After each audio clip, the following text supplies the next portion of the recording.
Musketeers, the book currently driving me insane, is the fifth of the Musketeers. And why is it driving me insane? Ah, good question, my dears. It's because they are all being so excitingly themselves. Athos is secretive and controlled, Aramis is sleeping with the Duchess, the Chevreuse blame Dumas, really.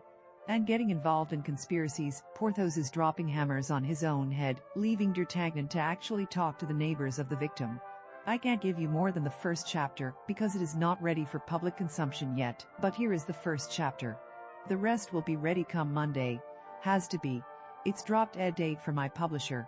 I might not sleep this weekend, but oh, this is only marginally proofed. It will have 2 more proofs before being mailed to publisher.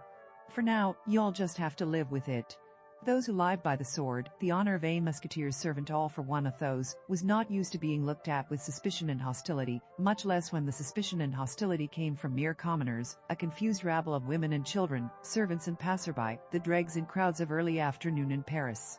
In fact, the oldest of the 3 musketeers and the guard of Monsieur des Essarts, commonly known as the Inseparables Athos, Porthos, Aramis and D'Artagnan, wasn't used to being looked at directly at all. Though he had now, for some years, lived under a nom de guerre in the ranks of His Majesty's Musketeers, Athos was normally treated as the nobleman he was. No matter how much blonde and elegant Aramis preened, and no matter how many yards of lace and gold brocade the splendid red-headed giant Porthos draped himself in, Athos could make them all fade into the background simply by stepping forward and throwing back his head. And his much-mended musketeer's uniform, his curly black hair tied back with a bit of ribbon, the gaze from his dark blue eyes guarded, he looked like what he was born to be, the scion of one of France's oldest and noblest families. And he wasn't used to people not listening when he spoke, he wasn't used to being doubted, he certainly wasn't used to having his words shouted down. Yet the words, "I will stand by," had barely left his lips when the crowd shouted back at him, in confused tumult, drowning them out.